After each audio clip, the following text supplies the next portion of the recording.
আজকে দুর্দান্ত স্বাদের একটা রেসিপি নিয়ে আপনাদের কাছে চলে এসেছি।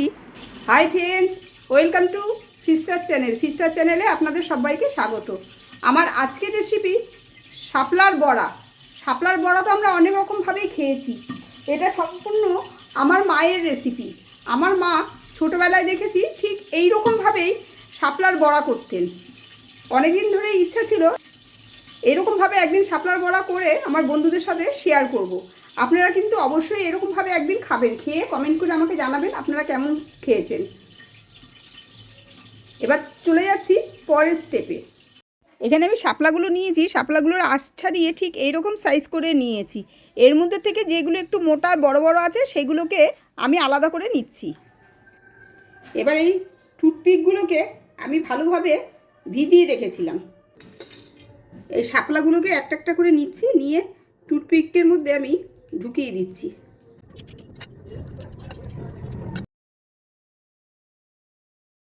রেখে দিলাম, আর একটা দেখাচ্ছি।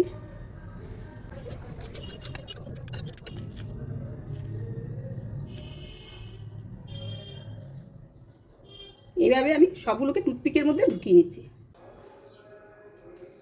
সবগুলো ঠিক দেখো এরকমভাবে ভরে নিয়েছি কাঠির মধ্যে।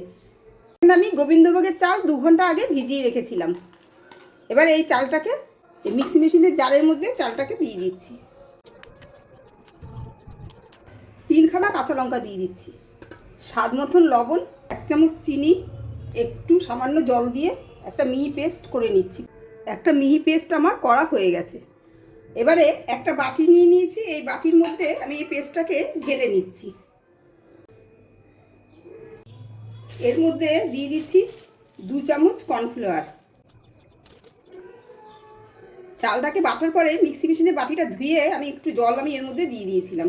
হলুদের গুঁড়ো দিয়ে দিচ্ছি 1/2 চামচ, দিয়ে দিচ্ছি কাশ্মীরি লঙ্কার গুঁড়ো 1/2 চামচ। ব্যাটারটা ঠিক আমার এইরকম ঘন হবে।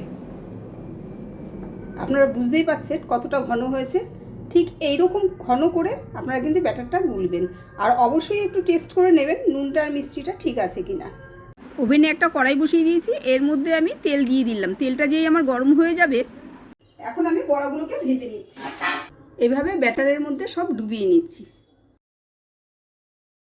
এভাবে একটা একটা করে বড়া আমি তেলের মধ্যে দিচ্ছি।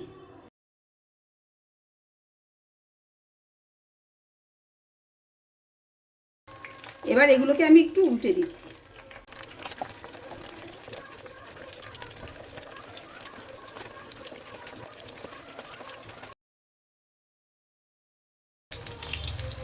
এবার আমার ভাজা হয়ে গেছে, আমি এবার একটা প্লেটে তুলে নিচ্ছি।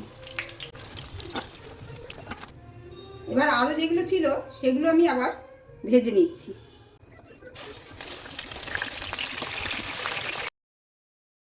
এবার আমার সম্পূর্ণ বড়াগুলো ভাজা হয়ে গেছে। আমি সব বড়াগুলো তুলে একটা প্লেটে নিয়ে এবার পরিবেশন করব। আমি একটা ভেঙে আপনাদের দেখাচ্ছি, দেখুন কতটা মুচমুচেও হয়েছে। এত সুন্দর মুচমুচে হয়েছে,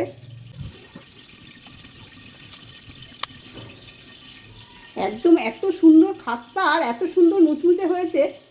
ভিডিওটা নিশ্চয়ই আপনাদের কাছে খুব ভালো লেগেছে। যদি ভালো লাগে লাইক, শেয়ার, কমেন্ট আর সাবস্ক্রাইব করার জন্য অনুরোধ রইল। বেল আইকনটা ক্লিক করে দেবেন, যখনই আমি নতুন কোনো ভিডিও পাঠাবো সবার আগে আপনাদের কাছে পৌঁছে যাবে। আপনারা সবাই ভালো থাকবেন, সুস্থ থাকবেন। নেক্সট রেসিপি নিয়ে আবার আপনাদের কাছে ফিরে আসছি। ধন্যবাদ।